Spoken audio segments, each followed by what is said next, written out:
I'm Caden Burton. I've been here for the past couple years with the Peleliu displays, the starter of the worldwide phenomenon Cooking with Caden. So this September 15th, 1944, codenamed Operation Stalemate 2, was the 1st, 5th, and 7th Marines under the command of General Rupertus to take the island of Peleliu and capture the airfield there. The airfield was specifically interesting, both strategically and tactically. Strategically, it was one of the only Japanese-built airfields in the Pacific that would house our bombers. It was also needed to be taken because the MacArthur's fleet in the South Pacific, moving between New Guinea and the Philippines, had the threat of air attack from the right flank, since it was a lot easier to refuel Japanese planes and fly shorter distances. So the operation was supposed to take 4 days.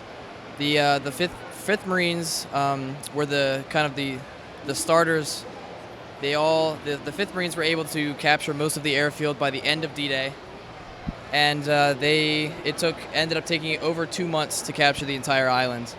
Colonel Nakagawa he was a very intelligent commander of the Japanese 14th Infantry Division, and was able to hold the island with 11,000 against 30,000. So.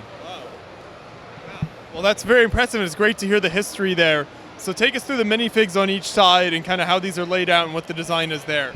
So the Japanese, this is basically depicting the 5th Marines, 2nd Battalion K Company, assaulting the right flank of the airfield. So this would be kind of a radio building and maybe a Japanese headquarters building. And then the Japanese small regiment of infantry against the K Company here. And then what kind of pieces do you have in the minifigs? Is that custom stuff? How'd that work?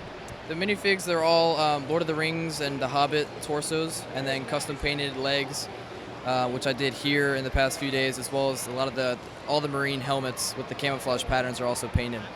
But the light tanks, the Japanese were assisted by a unit of light tanks, and the Marines had their armor of the M4 Shermans and the M3 Stuarts. Yeah. So you did that custom painting. Talk a little bit more about what that's like for you as your custom painting stuff and what that looks like on the helmets. Well, so a lot of this was last minute stuff. When we got to the show, a lot of these helmets were black, and all the legs were just their basic colors.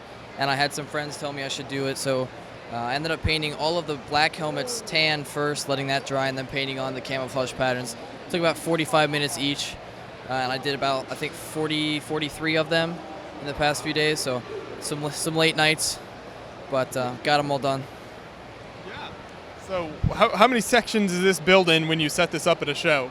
It splits into 8 48 by 48 base plates. They're all connected by Technic pins, and then long ways, and then across they're all connected by certain things. So in the forest, there's a singular plate that connects those two.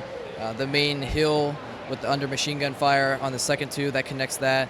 And then the buildings all here are connected by some little mounds of sand that were added after the fact. So as you're working on a build like this, do you look at photos from the battlefield where it took place, or what kind of is the inspiration and source material? So this one in particular was built based off of a lot of pop culture, because there's not a whole lot. Some of the Pacific HBO show that came on, that's where a lot of this is from. Since I didn't want to do the airfield quite yet, I wanted to do something between the jungle and the airfield. So all the battle maps down here kind of really help with that. And there's a Japanese archive on the far right that has the whole schematic of the island that I use as well. But so this one's a lot of pop culture. But next year the airfield, I'm doing a collaboration, will be twice the size. That'll be all based off of the schematics of the island. Nice. Well, we'll look forward to that then. Thanks for taking us through the build here. It's really great. Thank you. Thank you.